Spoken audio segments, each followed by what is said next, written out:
What happens if we go into a full-scale trade war? Look, it's really ugly. This president won the election based on reducing costs, but he's enacted the largest tax increase we've seen in over 50 years. And you know who's going to pay the price? Americans shopping at Walmart, Americans shopping at Costco. We don't know the purpose of these tariffs. The only thing we do know is he's planning on taking tax revenue from Americans paying more at Walmart and Costco and putting that into tax cuts for the wealthiest Americans. It's totally gross, and it's putting us on the brink of a recession. Could cost us tons of manufacturing jobs. Look at Miss Wonderful about to cook. It's a really disturbing policy. I hope he backs off. But Kevin, he said there's a lot of deals that they're literally kissing his ass, was the phrase he used. Look at it, and I'm gonna stop it here really quickly. For those of you who don't know, I am Dave. I've been doing intellectual property attorney for 10 years, doing everything from patents, trademarks, copyrights, trade secrets. Hey, some housekeeping items. Please hit the like button for the YouTube algorithm, as well as hit the subscribe button to be a part of the IP community. But I can tell probably nobody on this panel, and again, it's a CNN panel, so it's probably not going to go in favor of Donald Trump for the most part. But I would imagine that nobody on this panel that you're seeing here has operated a business where they're selling product outside of Mr. Wonderful, Kevin O'Leary.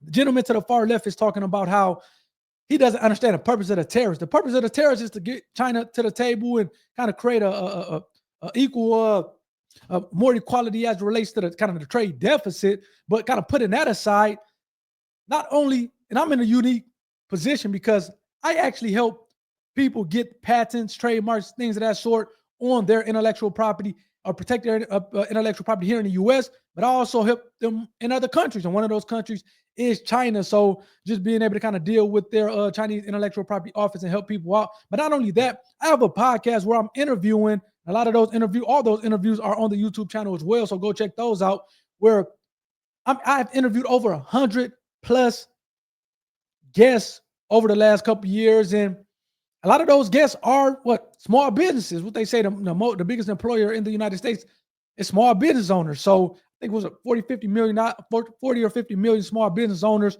And everybody who I've interviewed besides two people have said that they had to deal with Chinese knockoffs. And I would imagine that Mr. Wonderful is going to go into it. But literally, two people out of over 100 people that I've interviewed have talked about or have been able to successfully defend their intellectual property in China. Nancy Tedeschi, who had the snapping screw, who made the snapping screw, she actually talked about being able to successfully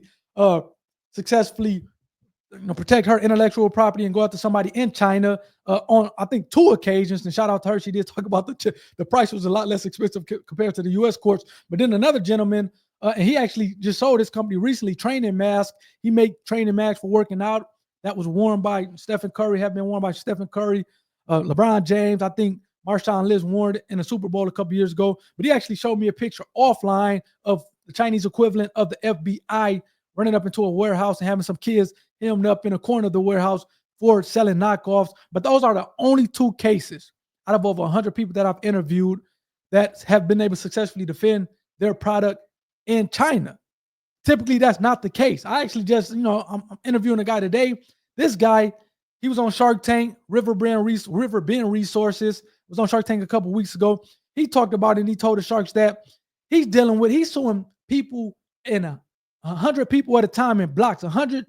Look at a lawsuit that includes 100 bad actors and blocks that he's suing for knockoffs.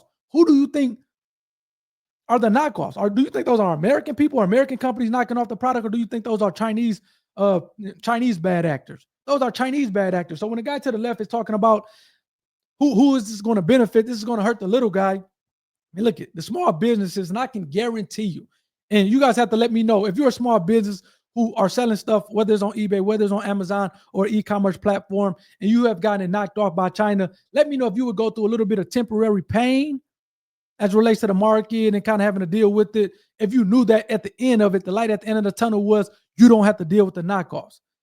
Man, the small businesses here in America would thrive, intellectual property would thrive even to a greater number. That's the biggest gripe with the IP system or with the entrepreneurship system is the knockoffs in China. And I would imagine that is part of the deal that Trump will try to is looking to negotiate with Xi, is the fact that, hey man, you guys have to kind of stop sending these cheap knockoffs over here in America and kind of taking business away, taking revenue away from our small businesses. So the fact that this guy to the far left is talking about that, hey, I'm not sure who is this helping. This is helping Trump's rich friends. This guy clearly doesn't run a business, because if he was selling product, he would know that, hey, the amount of knockoffs, especially when you start making millions of dollars on Amazon, on these e-commerce platforms, the amount of knockoffs that you see popping up left and right, it's like playing a game of whack-a-mole. Whop, whop. Hey, they popping up everywhere. Whop, whop. You getting pissed off, spending money in attorney fees, trying to knock these whack-a-moles down. And those are Chinese companies. Those are Chinese knockoffs. Those aren't people who are kind of illegally selling it here in the US that you have to deal with on Amazon or these other e-commerce platforms. So that's kind of my take. I know hey, Kevin Leary is about to let him have it. So let me see what he says. And then again, I would love to hear your guys' thoughts in the comment section. Let's go. Used, very eloquently. Where are the deals? 104% tariffs in China are not enough. Tell 'em, I'm Kevin. advocating 400%. I do business in China. They don't play by the rules. They've been in the WTO for decades. They have never abided by any of the rules they agreed to when they came in for decades. They cheat, they steal IP. I can't litigate in their courts. They Now, I take would product, look it. technology. And like I said, it's difficult to litigate in a Chinese court. I've interviewed over 100 people, and only 2 small businesses were able to successfully defend their IP, their patent in a China court. The other ones, forget about it. So again, like I said, the guy to the left here on the screen, he's talking about that this is not going to benefit the small guy.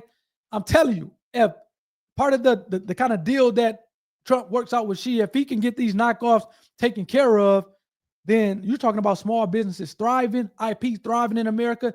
It would be a new day. So like I said, I don't think this guy to the left has ever ran a business, because he knows, he would know how much that these knockoffs actually affect small businesses or affect the little guy. So yeah, let's get back to what Kevin is talking about, because he's starting to cook. Let's go.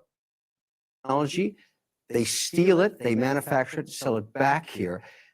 For the low. Never has an administration. 400% tariffs. What would I that look want like? Xi on an airplane to Washington to level the playing field. This is not about tariffs anymore. Yep.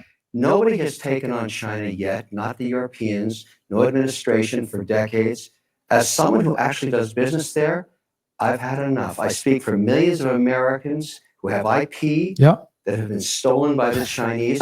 I have nothing against the Chinese people. They brought great literacy, art, and tech to the world.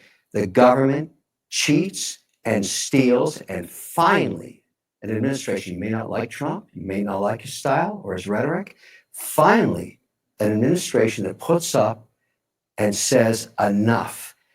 400% tariffs tomorrow morning. He'll tell you why.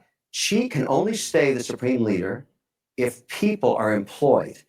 If we wipe out any business there because we... Yeah, he started talking about other stuff. But again, I agree with him. Let me know, like I said, to the extent that you're a small business owner, let me know if you agree, not only with Mr. Wonderful, but to the extent that you have to go through some temporary pain, and that the light at the end of the tunnel is you not having to deal with knockoffs or copycats. I'm talking about, this is literally taking away millions of dollars from each small business that's selling on these e-commerce platforms, because they know they can get away with it. And like you said, you can't litigate in their court. I've interviewed over 100 people. Only 2 people have been able to successfully litigate their patents that I personally know, that I've interviewed. Snap and Screw, Nancy Tedeschi with the Snap and Screw. Then I forget the gentleman's name offhand, but he just literally sold his company training masks. And those were the only 2 that have been successful litigating their patents in Chinese courts. And I've had tons of people talking about, that's the number one thing almost that I get when I'm interviewing somebody, which I'm not interviewing Tim Cook at Apple. I'm not interviewing Bill Gates at Microsoft, Elon Musk at Tesla. I'm interviewing a little guy who had an ideal, started a business, protected their ID. They got to the point where they're making millions. And the one thing that I get across the board, literally from every person, is when I started making money, it was like whack-a-mole. Hey, pop, copycat come up, pop, pop. Like I said, the interview that I'm doing today with River Bend Resources, he was on Shark Tank a couple weeks ago telling the sharks that he's suing people in blocks of 100. Now, do you think those people that he's suing are American companies, or do you think they're Chinese companies? I bet 99% that those are Chinese copycats that he's kind of selling. I mean, that he has to sue. That's taking millions of dollars away from his business. He would be up way more than he can imagine. So again, to the guy on the left, if you don't think that Americans, particularly small business owners, if you tell them they have to go through a couple months worth of pain, but on the other side of it, you don't have to deal with the copycats no more, or at least it's to a more manageable level, I guarantee you that every small business would sign up for that, just because it's so big of a problem, which lets me know that the gentleman to the far left who spoke at the beginning does not operate or has not operated or ran a business, at least to the extent that he's selling product. Because if he did do that, he would know how big of a problem this is, not for the big guy, but for the little guy. So again, let me know your thoughts in the comment section. Please hit the like button for the YouTube algorithm, as well as hit the subscribe button to be a part of the IP community where we talk everything intellectual property. So, hey, Kevin O'Leary has been on a tear lately talking about IP, and obviously this whole China-US back and forth. Hey, at some type of level, it's kind of dealing with IP, or IP is an undertone of it. So I'm gonna continue to kind of bring you guys the content, give you guys my thoughts, not only as an IP practitioner, IP attorney who's been doing this for 10 years, but also as somebody who's interviewed over 100 small businesses who have IP, who protected their IP, whether it's trademarks, copyrights, patents, and who have had their IP knocked off by small businesses in China or copycats in China. So let me know what you guys think. Hopefully you guys enjoyed this one. I'll catch you guys on the next one. Peace.